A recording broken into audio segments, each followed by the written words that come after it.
in the direction that you want to go, because if you're not choosing the direction that your life is going, someone else is or something else is, and you're not going to get where you want to go. So this 100-day challenge is just little things that you can do each day that are not, it's not going to be like, oh, I want to lose 100 pounds. That's not something you can just plan on. You have to be like, I'm going to work out every single day, I'm going to eat healthy every single day, and I'm not going to eat processed sugar every single day.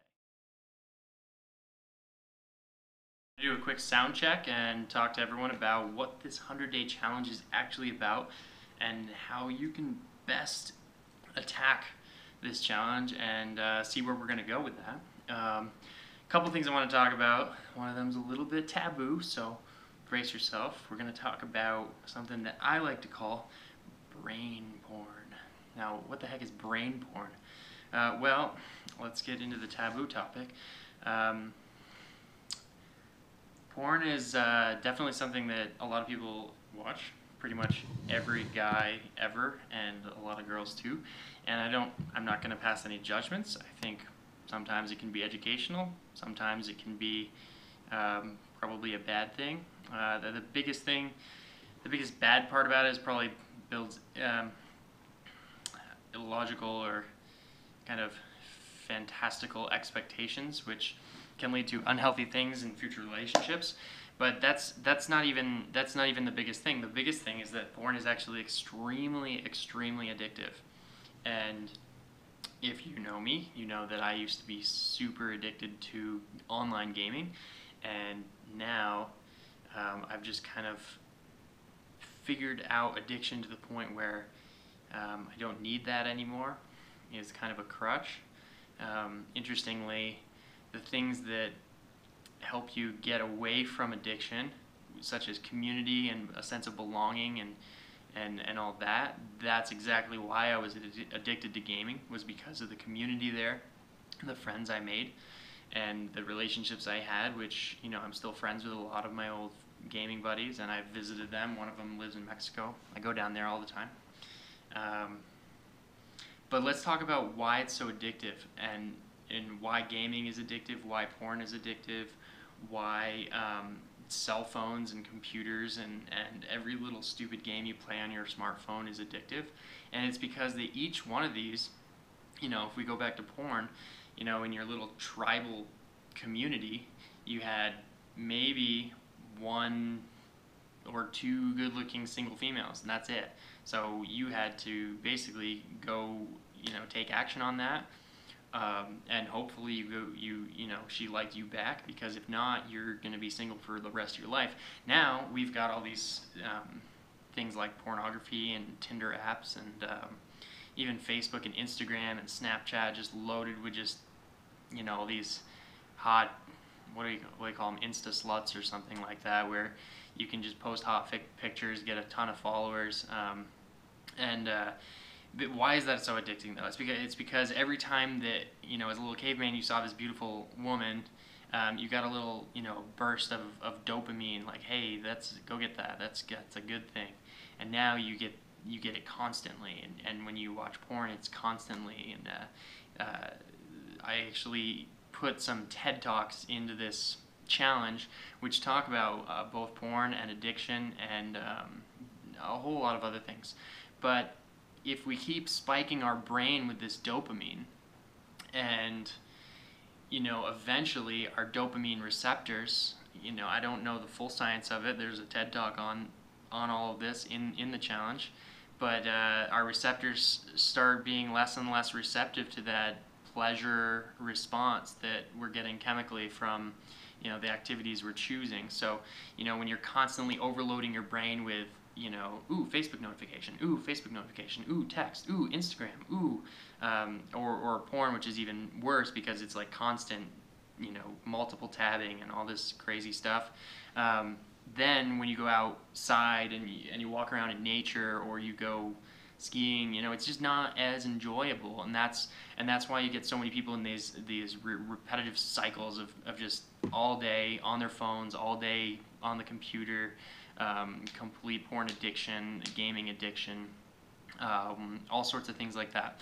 So that's a huge part of my life that I've been trying to cut out.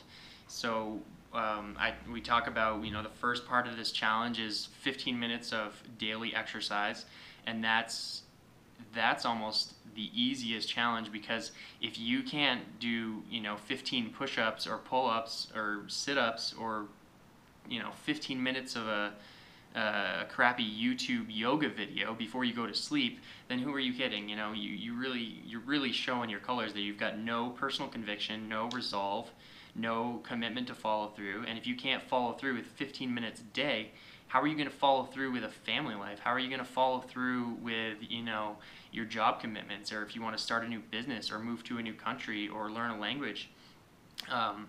That 15 minutes a day is not only going to, I guess, get you healthy, which is cool, but it's also going to build that confidence that you can follow through. It's going to build daily rituals, which are healthy. I've got a whole lot of resources on daily rituals on my website. Basically, doing the same thing every day gets you in the habit of a healthy lifestyle, and part of the healthy lifestyle is choosing good habits to do, like working out and eating healthy, and part of a healthy lifestyle is cutting out bad habits, so things like porn or gaming. So my second goal, and I see a lot of questions about, what should my second and third goals be? So my second goal is actually to cut out as much brain porn as I can. So what I've done is, obviously, I've quit out any kind of porn. I've been, quit out of that for a while, because I know how dangerous it can be for your brain. And I'm going to delete my stupid dating apps like Tinder. And I've also gone on through my Instagram and my Facebook. And, sometimes when you're just browsing and you see some like hot fitness model, you're like, oh, follow. And then that scrolls through your feed all the time. And that every single time you see that, it's just messing with your brain. So I pretty much unsubscribed from every kind of bullshit fitness model, or, I don't know, any kind of sexual distraction. Cut it out. Just gone. To just clear my mind of all that little dopamine addiction stuff. I'm also going to turn off all notifications from my phone, except for phone calls, for emergencies, and that way, because every time your phone vibrates, every time it makes that little Facebook ding, you're getting a little spike of dopamine, like, oh sweet, I have a new message. So I'm turning off all of those notifications. What else have I done?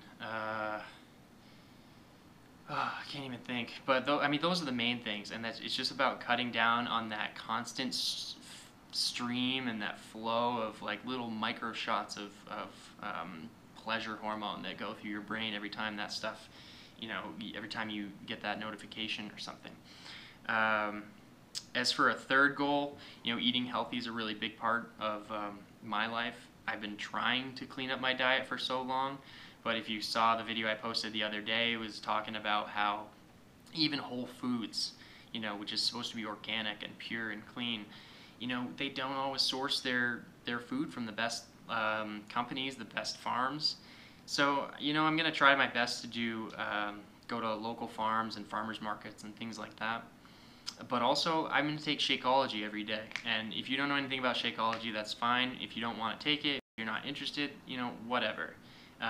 Shakeology is a high density nutrient supplement. It's not a protein shake.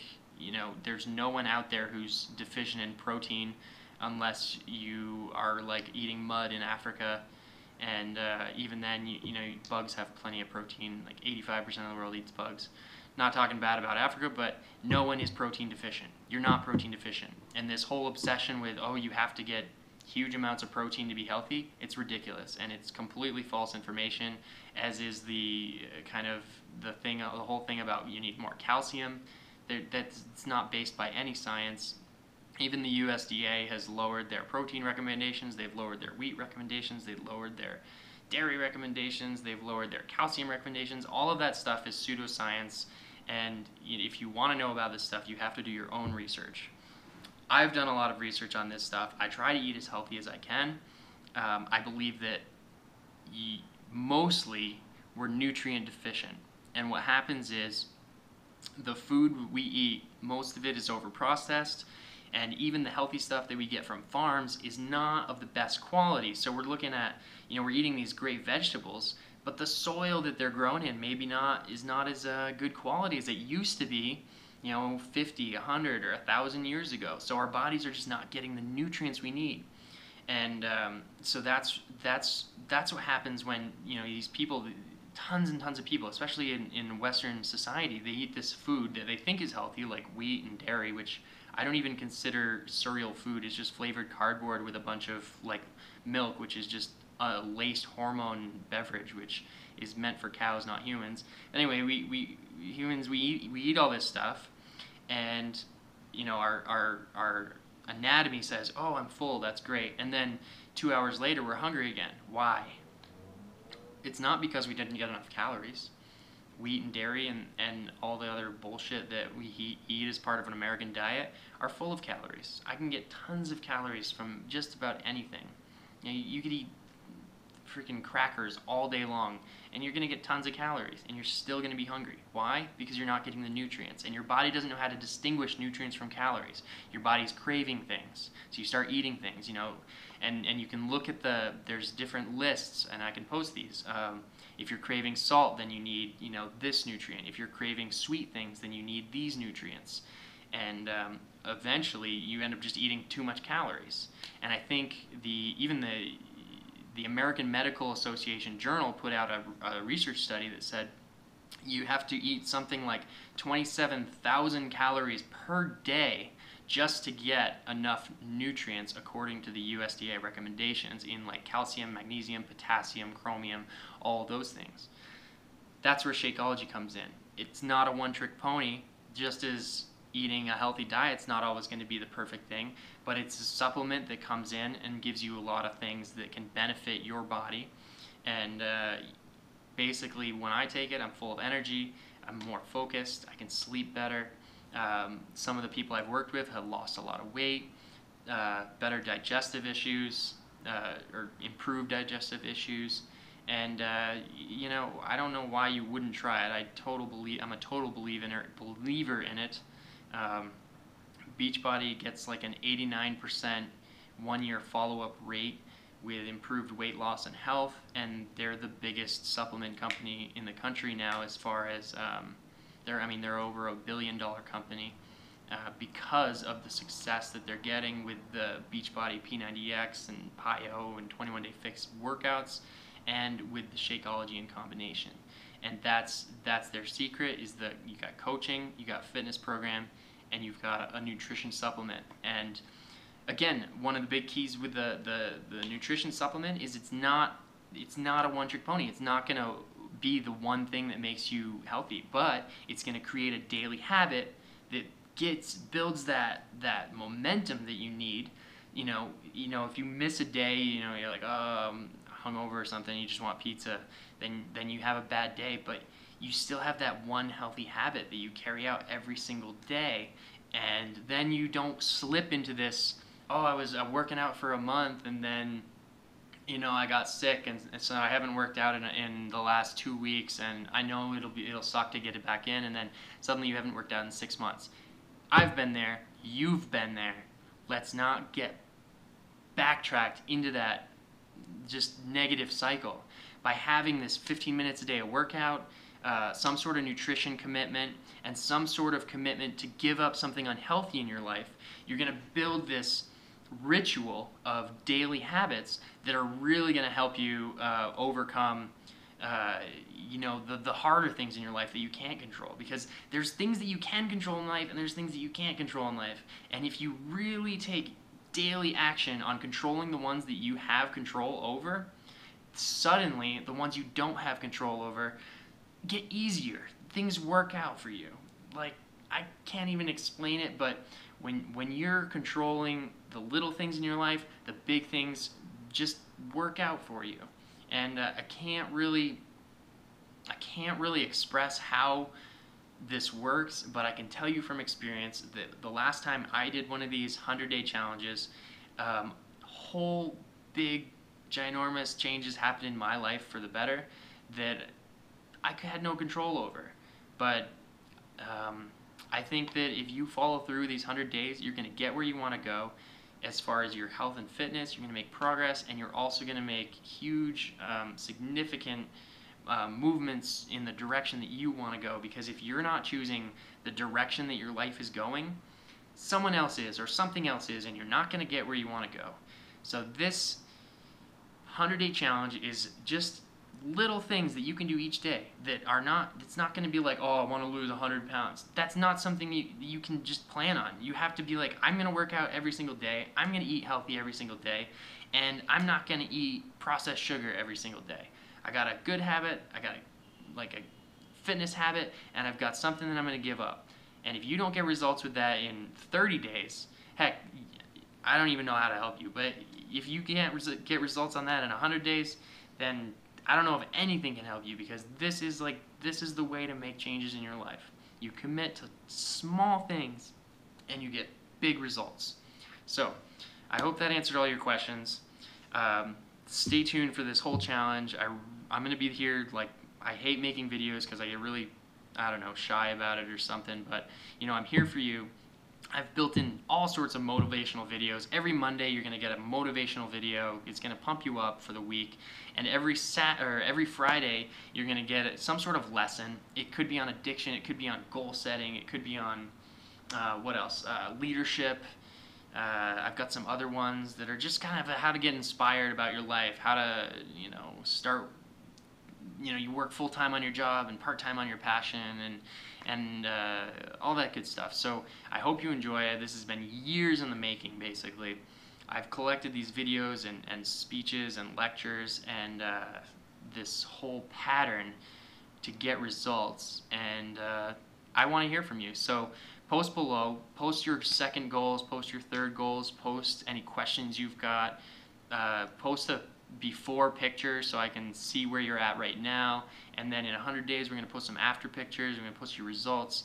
This whole way we're supporting each other, and I'm just super fired up about this, and I'm so glad that I think like 80 people have joined this, and if we can get like 50 people to finish this whole 100-day fitness challenge, I'd be blown away. So yeah, that's about it. Invite some friends and let's get after it. Thanks.